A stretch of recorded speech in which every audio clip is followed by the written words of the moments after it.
she's done to Bang Bus Mark II. Little bitch.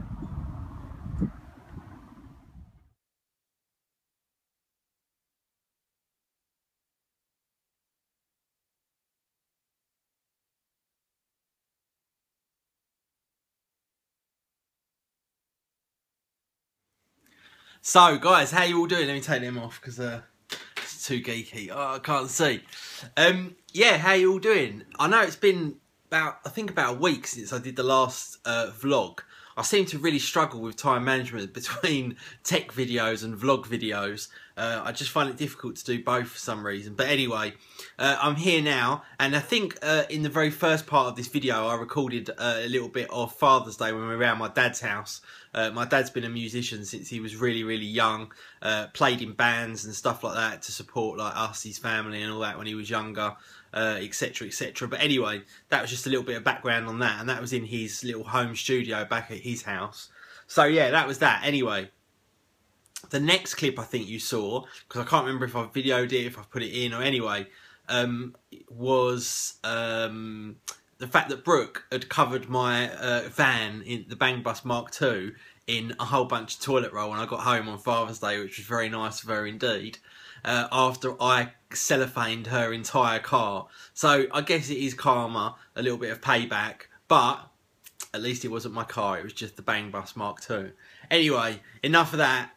Loads of stuff has been happening actually. Not happening, but I don't know how to explain it. I've been really hectic with my setup and all this other kind of stuff, testing and products and YouTubey type stuff. So yeah, let me tell you about a couple of things. Now, first of all, last night I put up a video which was about all of the gold accessories that I've been sort of looking at recently, and a couple of people went over in the comments and wrote a comment, the power of the vlog, which I love that. So yeah, if you guys can go over there, use the power of the vlog subscribers to go and hit the like button over on that main video, I'd genuinely really appreciate it. And yeah, if you leave that comment down below, that's quality as well. But anyway, I've also decided that these gold headphones and also the Anker portable charger I'm doing a little giveaway with. So over on my Facebook page, not my Facebook profile, my personal profile, but my page, you can find out about that. And all you have to do is follow my personal Facebook profile. And one of them is facebook.com/MrTybox123. That's my like YouTube page. And then my personal one is just /Mr Tybox. So yeah, that's how you can get to it. Anyway, so that's that. Also, there's this company called Colourware, and they make all kinds of different coloured devices, and you can buy them. And I got this, which is the gold and then pearlescent white, which is very difficult to sort of show. I suppose you might be able to sort of see it there with the lights coming off of it. Magic Mouse. There you go. I think it looks fucking awesome. So yeah, I got that.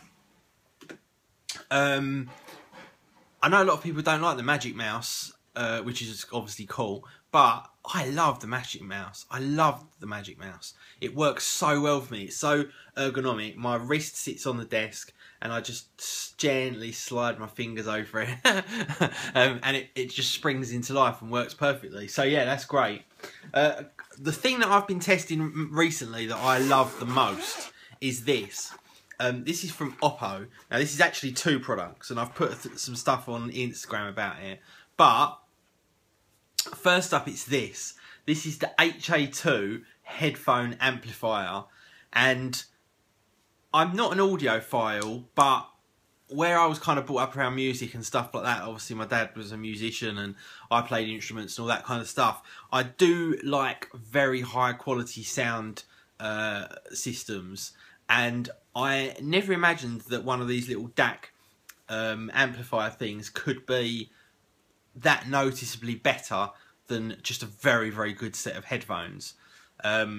Especially, for example, the ones that I think are the best ones I've ever tried, which are the Bose, the top of the range QC, whatever they are, which I actually bought for my dad as a present about a year or two ago. But this, plugged in before any set of headphones, makes them phenomenally better and louder, and it's just a beautiful bit of kit. The way you can't really see it in here, but it's got the sort of chamfered edges like the iPhone 5S had, and it very much looks like an iPhone 5S, to be honest, with a bit of leather on it. Beautifully made bit of kit, and phenomenal. Now, second up, and these don't have any kind of amplifier, these are just straight through headphones, are these. These are the Oppo, I've forgotten the name of them, oh, PM3s. Now, again, I didn't think there would be many headphones which could rival that of like the Bose, and I've got loads. I have literally got over 10 sets of headphones, from Beats to Soul by Ludacris to Bose to Otone to the Audio Technica, the MTH50Xs, whatever they're called. I've got so many pairs of headphones. Let me tell you, these are incredible. They are absolutely incredible. And when you pair them with the Oppo HA2, they blow everything out of the water. And I'm not just saying that for any reason. No one's paying me to say it or anything like that. From a pure audio perspective, that combination literally destroys any other headphone and whatever that I've ever heard.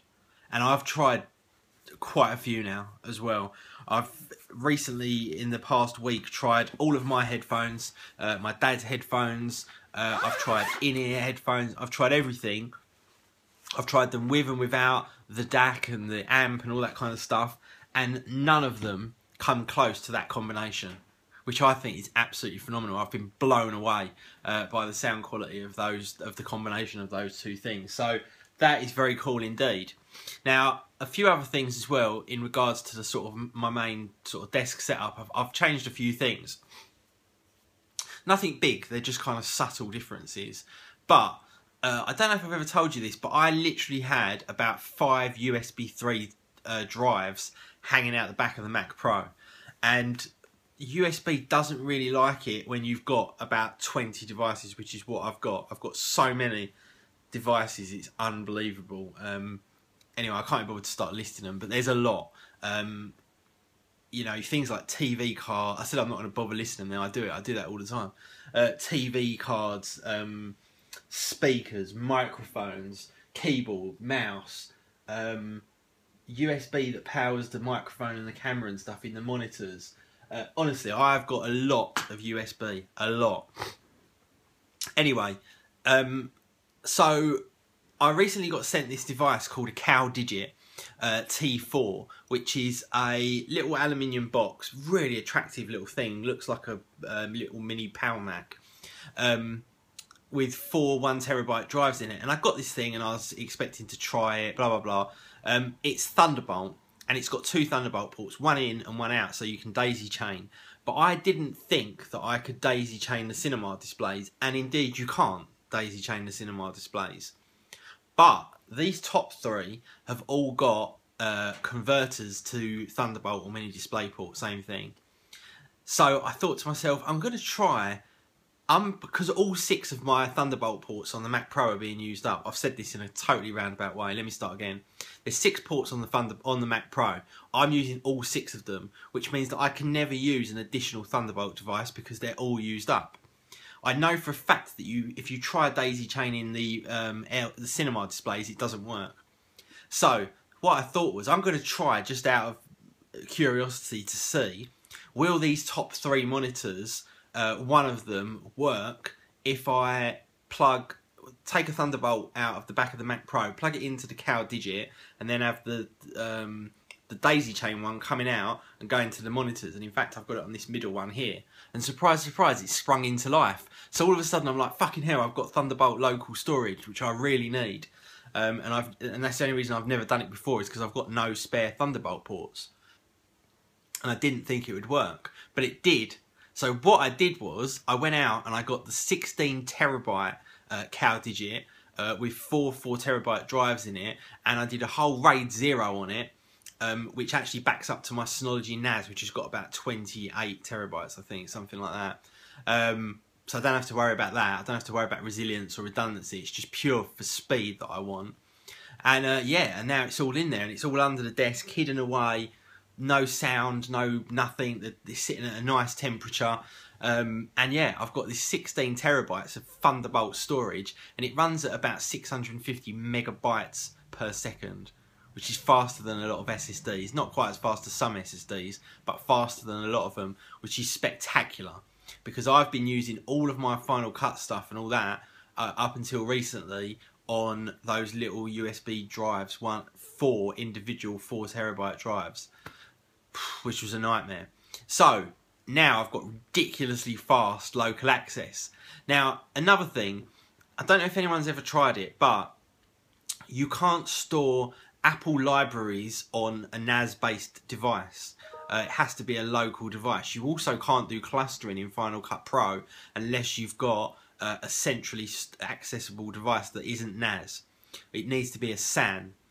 So, what I've been playing around with for a while now is a thing called Global SAN, I think it's called, something like that. It's a bit of software. It's about $80 per machine. And what it enables you to do is publish an iSCSI LUN from the Synology box, connect to it from the bit of software that they give you on a Mac, and it literally maps it straight through as an iSCSI initiator to appear as a local drive. So I've got a NAS LUN, or say an area of space on the NAS drive, that publishes itself to appear as a local drive to the Mac Pro, which is fantastic. Because there's certain things that you want to put on there that you can't necessarily, and there's also certain apps and stuff that utilise the way they utilise the file system needs to be a local drive or a SCSI, an iSCSI or a LUN, or however you want to look at it, which I needed, and I wanted to put it on my NAS, but I couldn't. And now I've got all that working, and it's great. And that little bit of software is fantastic. I know it's $80, but for me, it's well worth it. So yeah, that's that. That was so long-winded, wasn't it? We're already up to, what is that, 11 minutes 45 seconds plus a couple of minutes on the beginning. This is going to be a long video. I am also testing at the moment the Tascam DR70D, which is a nice bit of kit actually. It looks nice on the front, on the bottom of the camera there. If you've not seen it, check out my Instagram and you can have a look at that on there. Also, the Phantom 3, which you guys know I've been absolutely in love with, I updated the firmware on it the other day to 1.2.6 from 1.1.19, I think it was, and it has turned it into a total piece of shit. It drifts up and down, left and right. I've had ultrasonic error messages coming up. It's all glitchy when you fly it. It's absolutely horrible. And on the forums, there's quite a few people with the same problem. Phantom support have been horrific. Absolutely the shittest support I've ever contacted, ever. I can't bother to go into why, but they just have. They're so blasé. They're like, oh, just upgrade the firmware again. Just reset the IMU. Just recalibrate. And it's like, yeah, I've done that a lot of times. All these people are complaining about it. When are you going to take that on board and do something about it? And they're like, they just don't answer. It's a real shit system. I know they're quite an up-and-coming company, so I'm willing to let them off for that. But it is cringeworthy how embarrassingly bad their support has been. So, I think that's probably enough for now. Again, I'm doing that thing where I'm looking around. Anyway, I'm going to just shut up and leave it there because I've been talking for long enough. I hope you guys know what I mean about all of the SAN and NAS and all that kind of stuff. SAN stands for Storage Area Network, by the way, in case people don't know. I hope I haven't talked about it at a level that is not understandable. I tried to sort of talk about it at the most basic, easy level possible. But maybe I need to do more videos on that kind of thing. Who knows? Hope you've had a great week and a great weekend. Time to crack on with the new week. The baby is coming very, very soon. We are running out of time. I'll see you all in the next one. Peace.